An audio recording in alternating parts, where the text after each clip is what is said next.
क्रांती news, आवाज सर्वसामान्यांचा। अखिल भारतीय भ्रष्टाचार निर्मूलन संघर्ष समितीची तक्रार अन पोलीस निरीक्षक योगिता कोकाटे यांनी घेतलेल्या दखलमुळे देवदास गायकवाड यांच्या घराचे काम अखेर सुरू। गेल्या काही महिन्यांपूर्वी ग्रामपंचायत जैदर अंतर्गत येणाऱ्या पुणेगाव येथे देविदास गायकवाड यांचे घर व बाथरूम अतिक्रमण केल्यामुळे ग्रामपंचायत प्रशासनाने जेसीबीच्या सहाय्याने जमीनदोस्त केले होते। त्याबाबत ग्रामपंचायत प्रशासनाकडे देविदास गायकवाड यांनी अनेक वेळा तक्रार करून देखील दखल घेतली जात नव्हती।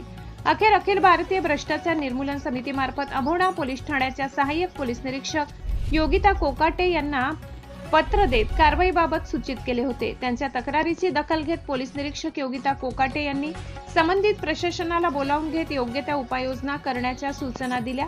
त्या अनुषंगाने आज रोजी रोहिदास गायकवाड यांच्या घराचे व बाथरूमचे काम अखेर सुरू झाले आहे, म्हणून समितीने योगिता कोकाटे यांचे आभार मानले आहेत। महाराष्ट्र क्रांती न्यूज साठी वृत्त संकलन विभाग, अभोणा, कळवण। वंदे मातरम। आज आम्ही पुणेगाव येथे पाहणी करायला आलो असता श्री देविदास गायकवाड यांचे प्रकरण शौचालयाचे होते, ते आमच्या समितीच्या माध्यमातून त्याची पाहणी केली असता हे प्रकरण अभोणा पोलीस ठाण्यापर्यंत पोहोचले होते।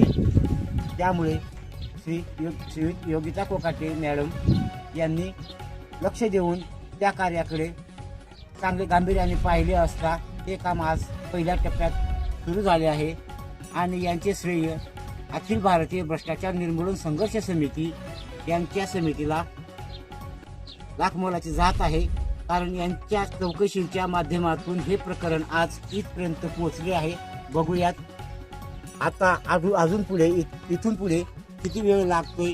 जोपर्यंत हे काम पूर्ण होत नाही तोपर्यंत आमची समिती अखिल भारतीय भ्रष्टाचार निर्मूलन संघर्ष समिती यावर दक्षतेने लक्ष देऊन राहील। वंदे मातरम। अशाच नवनवीन बातम्या पाहण्यासाठी आमच्या महाराष्ट्र क्रांती न्यूज या YouTube चॅनलला लाईक करा, सबस्क्राईब करा आणि बेल आयकॉनला प्रेस करा।